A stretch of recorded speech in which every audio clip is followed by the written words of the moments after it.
hired na ako. Wow. 2, 3. Hi everybody, this is Laika and today punta akong job interview. So today's job interview is actually a surprise kasi kaninang 8:30 lang tumawag sa akin and sakto nag-edit pa ako kasi kagabi. So wala talagang prepare today. Natulog pa ako ng konti bago kami umalis. Wala pa akong ayos and everything. Pero kasalanan ko to kasi tagal na akong pinagre-reset ng body clock eh, hindi naman ako nag-reset. I mean, nakapag-reset ako pero ayan, bumalik na naman ako sa dati kong tulog. Eh, nagsasubmit ako ng mga resume ngayon.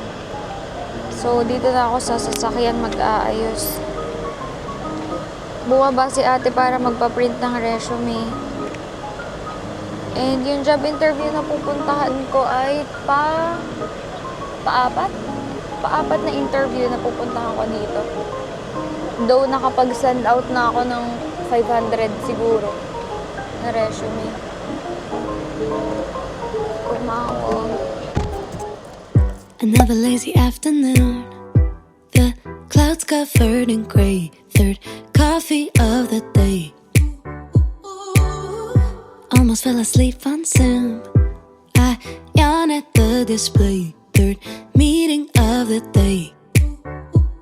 But I can hear raindrops falling. Guys, alam mo, goal ko talaga before 30. Hindi na natin kasama si tatay sa mga... Keep left to continue on recorded Shaker ka. Sheep Road. Hindi, nagagets ko naman ako din.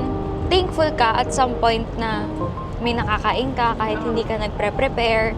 Hindi malaki yung binabayaran mo sa bahay. Pero, Wala kang binabayaran sa bahay. wala kang binabayaran sa bahay. Tapos kapag nagbayad ka, hindi rin ganun kalaki. Kasi saktong share lang. Which is very... In 800 meters, Ano ka talaga? left to stay on Yun Shaker nga Sheep Road, comfort 11. zone nga siya. At saka, anong edad na natin? Ako, ano na ako, 25 na ako. Nakadikit pa ako kay tatay. Hanep na yan. Halo na ako. Medyo ano siya, no? Medyo pangit sa Left pakiramdam. Shaker Sheep Road. Tignan mo, parang yung iba, independent na. Well, sige, sabihin na natin na kaya naman natin. Pero Continue on hanggang Shaker Sheep salita Road lang for kasi 5 siya, hanggang kilometers. hindi siya nangyayari. Hindi, at saka kapag bumukod ka rin talaga ng iyo, mas matututo ka talaga. Totoo. Ngayon kasi nakasandal talaga tayo kay tatay eh. Tignan mo, pagkain, Totoo. lulutuin. Wait ka lang. Talagang makapag-work lang ako, makapag-start lang ako ng work. Ayusin natin yung paplano natin. Hindi ako kasi talaga, hindi ko talaga kaya pa ngayon. Kailangan ko pa talagang tapusin yung mga bayarin. Pero gusto ko na talaga siyang matapos bago mag-December. Kasi minsan ay siya, nakakaramdam na din ako ng lungkot. Parang nasasayang yung youth mo Oo, na kasi parang alam mo papunta yun, dun extra yung- ko na yun, yung mga payouts ko. nagagets ko naman. Actually, ang tagal mo na nga nasa point na Kaya nga yung hindi ka pa nabubuhay talaga para sa sarili mo. Wala ka pa doon, pero Oo, still, totoo. Pero okay thank you lang. pa din. Grateful pa din ako sa aking mga na-experience. Kaya idol kita eh. Ikaw talaga ang aking Walking person. someone Ay, na walking dream. hindi kita walking dream. Nilulook up lang kita. May sarili akong pangarap. Pero kung ako talaga yan, hindi ko sure kung nasasabi ko lang, pero feeling ko hindi ko kayang magpaka-selfless na kagaya mo. Tapos tinan mo, ilang taon ka na? 26? Yeah. 26 ka na this year. Okay lang, yung iba life starts at 30. May 4 years ka. I get it. Dadating tayo dyan. Tingnan mo, makikita mo na lang sa transition ng vlogs na ginagawa natin. Nagmo-move out na tayo. Nag-i-start na tayo magpundar ng sarili nating Basta ako tanggap ko na Slight right magbabayad onto ako the this year. E66 Pero East ramp. ayoko na talaga na hanggang next year, shit. Parang hindi ko na kaya. Kaya natin yan. Alay, wag ka makisali. Ngayon ka pa naggaganyan kung kailan ano na lang tayo.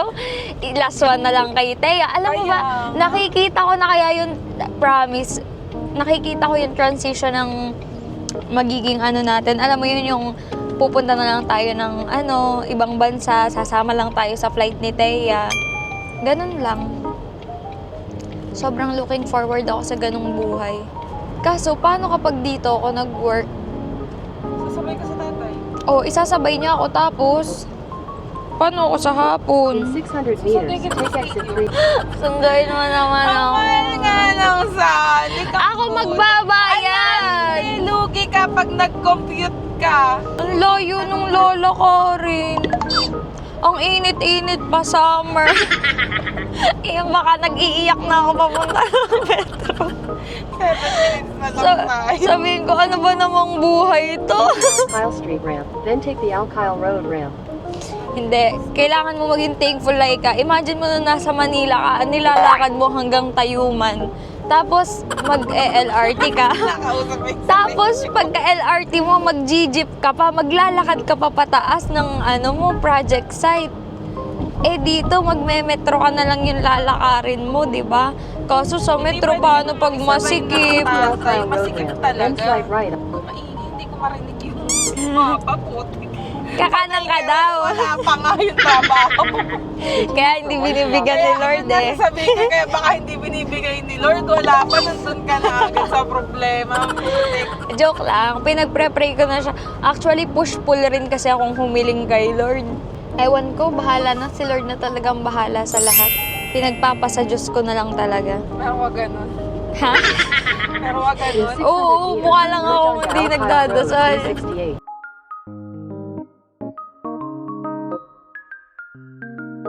Ang ganda, tinan mo kasi hindi sila nag-work alauna kasi. Keep left to stay on Alkyle Road. Sana sa office din walang work ng 12 to 3. Kaya na lang pala trabaho. Continue for 1.5 Hindi ko nga alam. kilometers. Ayoko rin naman magpaka-sobrang busy. Kasi gusto ko talaga gawin yung vlog. Ito talaga yung gusto kong trabahuhin. Naniniwala ako sa'yo, Lord. God moves in mysterious Sila ways. hindi naniniwala sa'yo. Mas matapos ang dami ko na napagdaanan at nandito na ako at lahat. Ngayon pa siya hindi Sabi ni Lord, naniwala. anong mga pinagdaanan? Uy, grabe ka! Lord, simula college, magkasama tayo nung nagka-TV ako. Pinagaling ako ni Lord, tapos din naman, tumigil pa ako ng 1 taon, pero nakatapos ako, tapos nakapagkuha pa ako ng slide license. right onto the Alkarij Al-Tajari 2nd Street ramp. Gaganda ng mga building. Look. By the time na maa-upload ko tong vlog, may work na ako. Slide left. Yabang, then turn isa-isang left. araw ko lang to i-edit. Sige, manifesting. We're almost there. And ito nga pala ang aking magandang driver. Thank you sa mga nakaraan kong interview, hindi na ako kinakabahan. Wala lang, parang pag tinanong ka lang. Doon nag-e-effort pa rin naman ako, pero ito kasi wala akong background ng company. Kasi ngayon ay this one Take is the ramp to Al may Amal tulong. Street. May tulong ni Kuya Jojo. You have arrived. We are here. Itong building na to. Diyan ako mag-i-interview. Iwanan ko to kay ate kasi bawal. Mahirap mag-vlog dito. Bawal makita ibang tao. Bye guys. Akyat na mi. Annyeong. On the way to 17th floor.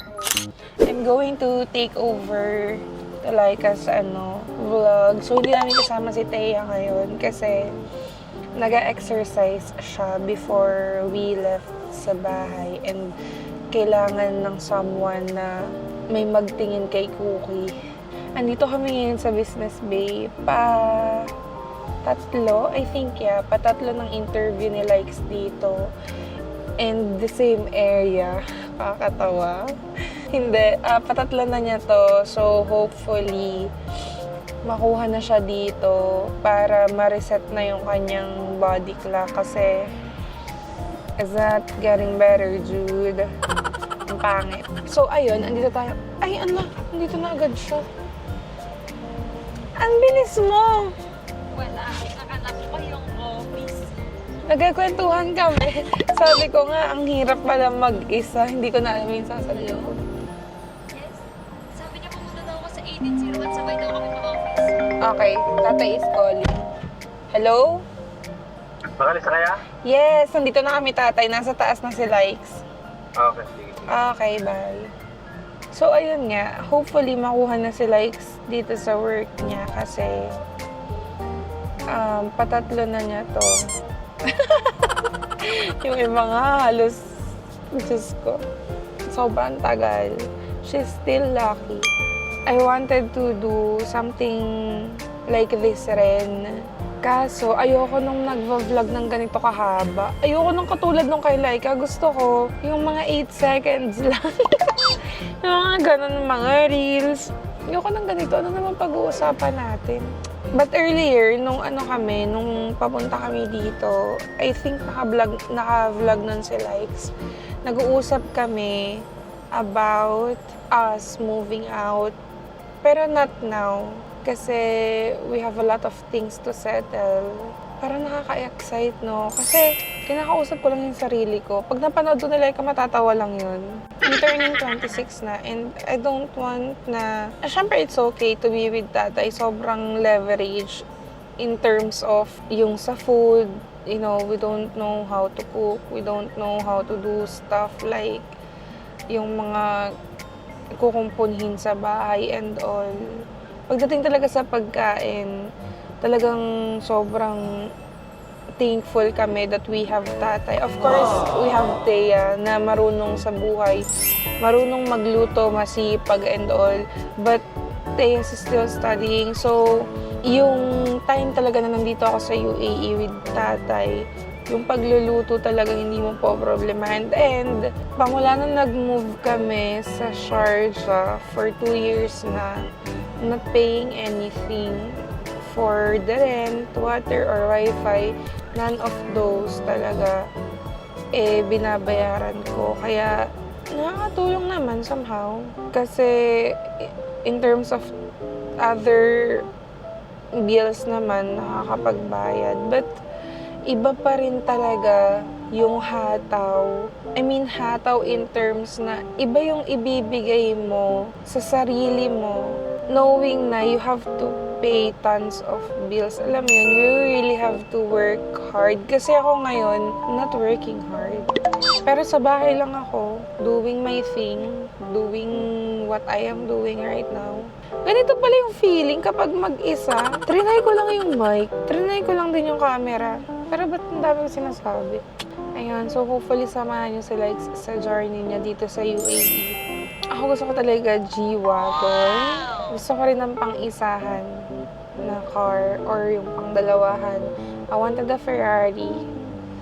Gusto ko ng Ferrari car. I'll do better. Ayoko na, gusto ko lang. Ay, kagabi, umiiyak ako ng sobra kasi na-miss ko yung lolo ko. Alam, naiiyak naman ako ngayon, pero hindi ako iiyak. Gusto ko talagang ipagawa yung bahay kung saan kami lumaki. Alam nyo ba? Wala lang, gusto ko lang dumaldal. Alam nyo ba si Likes, wala pa siyang tulog. Ewan ko ba dyan kay Laika? Pagsabihan nyo nga. Magti-TikTok dapat ako.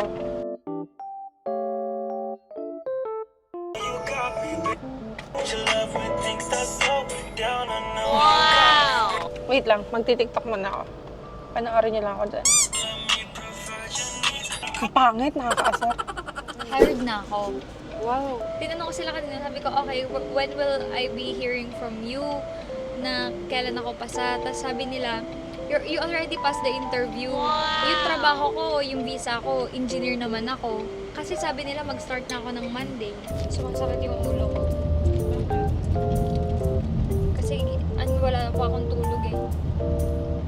Kumaano na siya sa akin. Tapos biglang mag-work na ako ng Lunes. Okay, hindi ko akalain na sa pag-vlog kong ito makakuha ko ng job. Ang title nito, I just got a job. After pang-apat na interview. Another lazy afternoon. The clouds covered in gray. Third coffee of the day.